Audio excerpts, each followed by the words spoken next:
Halo, siap nih kita ngulik beberapa ide keren dari Harvard Business Review hari ini. Siap dong. Kita bakal fokus ke cara-cara jitu gitu ya buat hadapi tantangan kerja.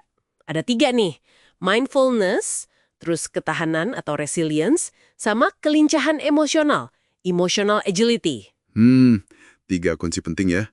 Ya, sumber kita ini kumpulan artikel HBR pilihan Anda sendiri. Misinya simple aja.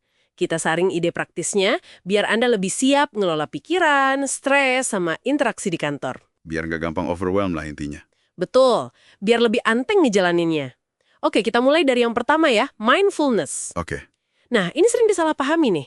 Bukan cuma soal duduk meditasi di tempat sepi ya kan? banget. Bukan cuma itu. Ini lebih ke gimana ya? Benar-benar hadir dan sadar pas lagi kerja. Nggak ngelamun kemana-mana. Jadi fokus gitu ya. Penelitiannya juga nunjukin manfaatnya nyata loh. Performa bisa naik. Ada studi soal musisi simfoni itu ya, yang biasanya udah mulai bosen, pas mindful malah jadi lebih bagus mainnya. Iya itu. Terus kreativitas juga bisa kebus. Ingat nggak cerita lem 3M yang awalnya gagal itu? Post it. Iya ya. Nah, itu kan contoh mindfulness bisa lihat potensi baru dari sesuatu yang dianggap gagal. Keren ya? Keren banget. Terus katanya bisa bikin orang lebih disukai juga ya? Sama lebih jeli lihat peluang. Betul. Jadi buat Anda nih, mindfulness bisa jadi senjata ampuh ngelawan rutinitas yang bikin jenuh atau mode autopilot itu. Biar nggak gitu-gitu aja. Nah, yang seru lagi nih, mindfulness ini ternyata nyambung banget ke resilience, ketahanan mental itu. Oh ya, gimana nyambungnya? Jadi otak kita itu kan punya mekanisme alami buat bangkit lagi dari stres harian. Ini ada kaitannya sama aktivitas di area otak prefrontal kiri dan kanan. Oke. Terus ada studi menarik di karyawan startup biotech. Mereka latihan mindfulness rutin, sekitar 30 menit sehari lah, selama 8 minggu. Lumayan juga ya 30 menit sehari. Iya, tapi hasilnya itu loh, aktivitas otak mereka geser ke arah yang lebih tahan banting, jadi lebih resilient. Wah, cuma 8 minggu. Iya, dan yang bikin kaget itu bukan cuma bisa dilatih, tapi seberapa cepat perubahannya bisa kelihatan. Ini bukti kuat banget kalau ketahanan itu bukan cuma bawaan lahir, tapi skill yang bisa diasah. Masuk akal sih. Tapi 30 menit sehari itu kedengarannya agak perlu komitmen ya. Ada tips nggak dari sumbernya biar realistis gitu? Sumbernya nggak detail banget soal tips harian sih, tapi penekanannya lebih ke konsistensi. Sekecil apapun latihannya, kalau rutin, bisa ngebangun momentum. Jadi nggak harus langsung 30 menit gitu?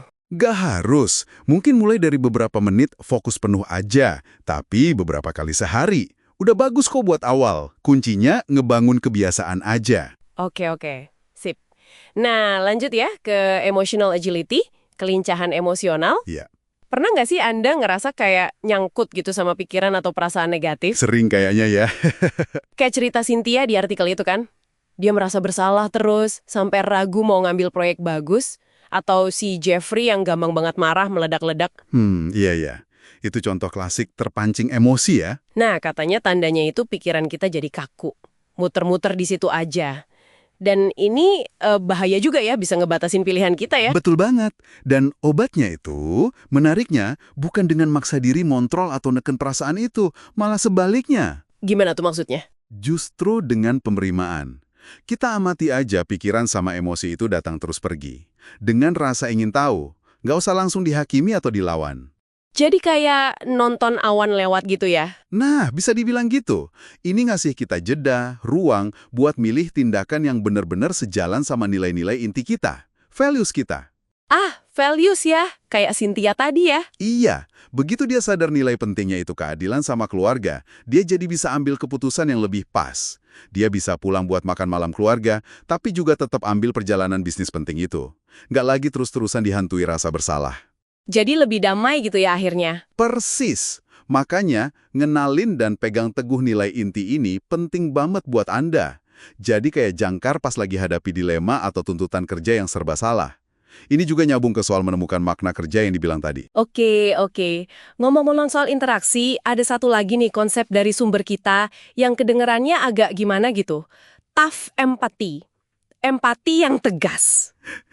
Iya, kedengerannya kontradiktif ya. Iya, gimana tuh masuknya? Ini bukan berarti jadi orang baik hati yang selalu menyenangkan semua orang. Bukan itu. Tough empathy itu lebih ke ngasih apa yang benar-benar dibutuhin seseorang buat tumbuh. Maksudnya bisa jadi feedback keras gitu? Bisa jadi, bisa feedback keras, bisa tuntutan tinggi, tapi kuncinya itu dilakukan dengan tetap menghargai orangnya dan fokus ke tujuan bersama, bukan buat ngejatuhin. Contohnya kayak CEO agensi iklan itu ya, yang katanya keras, tapi dia janji timnya bakal belajar banyak. Nah, itu dia. Ini butuh keberanian loh, sama kesadaran diri yang tinggi. Ini nyambung lagi ke emotional agility tadi sebenarnya. Oke, jadi kalau kita simpulkan ya buat pendengar kita, Anda semua ini, mindfulness, resilience, emotional agility, bukan cuma teori keren aja ya. Jauh dari itu. Praktis banget kok. Mindfulness bisa langsung dipakai buat ningkatin fokus, kreativitas sehari-hari. Ketahanan bisa dilatih biar lebih kuat hadapi stres kerjaan. Terus emotional agility bantu Anda biar nggak drama sama pikiran sendiri, tapi fokus ke apa yang penting buat Anda. Nilai-nilai Anda itu. Dan ketiganya ini saling ngedukung ya ternyata. Banget. Saling terkait erat. Mindfulness itu kayak fondasinya. Kalau kita lebih mindful, lebih gampang bangun ketahanan sama kelincahan emosional.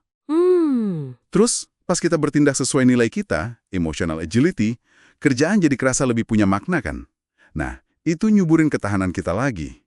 Bahkan tough empathy tadi, bisa dibilang itu penerapan emotional agility dalam interaksi sama orang lain. Jadi kayak lingkaran positif gitu ya? Iya, betul. Intinya ini soal ngebangun otot mental sama emosional kita buat ngadepin kompleksitas kerja tanpa kehabisan bensin. Ya, semacam shortcut cerdas lah biar tetap efektif dan waras.